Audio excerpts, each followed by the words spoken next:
Hürmetli Prezidentimiz Rüstem Nurgaliyev, hürmetli milletvekiller, biz hazır Tataristan'ın işlikli hizmetdaşları forumunun başlap jiberdik. Hem ol bu yıl bizning boshqalabız Qozonda 14-chi taqdir o'tdi. Hem indi biz aytamiz o'zimizning prezidentimiz turunda ol ülkelerge barganda, chet ellarga barganda har vaqtda bizga aytadi. Eng birinchi kelgachda biz o'zimizning millatdoshlar bilan uchrashishga tiyishmiz, ularning so'rovlariga javob berishga tiyishmiz, yordam berishga tiyishmiz deb ham subhanalloh bu aytgan so'zlar har vaqtda o'tadi. Hem aytasim kelaydi, mana bu 14-chi shunday zo'r forum bizning prezidentimiz Rüstem Nurgaliyev Minixanovning qatnashuvi bilan boshlanishi. Bizning bunda bugun 63 tubakdan hem 29 ildan 600'dan ortiq iri biznes vakilleri, Tatar ishmakarlari hem Tatariston bilan tig'iz ilmda turuvchi uyushma yetakchilari qatnasha.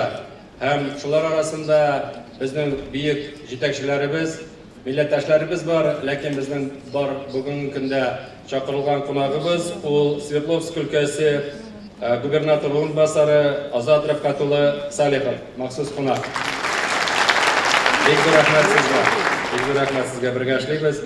Shunga ko'ra aytasimki, bugungi uchrashuvda bizning hukumat a'zolari, Tatariston parlamenti deputatlari, sanoat ham savdo palatasi vakillari, Tataristonning investitsiya agentligi yetakchilari, turli shirkatlar yetakchilari, Tataristonning rasmiy vakillari, Tataristonning rayon ham shahar boshliqlari, Rossiya Federatsiya tubaklarindagi ham chet ellardagi tatar uyushmalari vakillari, jamoat ishliklari ham jurnalistlar bizning o'tirishda. Aytasimki, mana yil sayin o'tkazilgan forumga bizning chaqirilgan qo'noqlar, xizmatdoshlar, millatdoshlarning soni ortib boradi. Ham aytasimki, bu tag'in bir qat aytaydi, bizning Qozon shahrining tatar markazi bo'luvi ham biz anga bek shodmiz. Biz mana shu ikki kun ichida hurmatli millatdoshlar, yetakchilar, ikkinchi yil planlari turida ko'proq so'rashga tegishmiz, chunki bizga ikkinchi yilga respublikamizga 100 yil bo'ladi.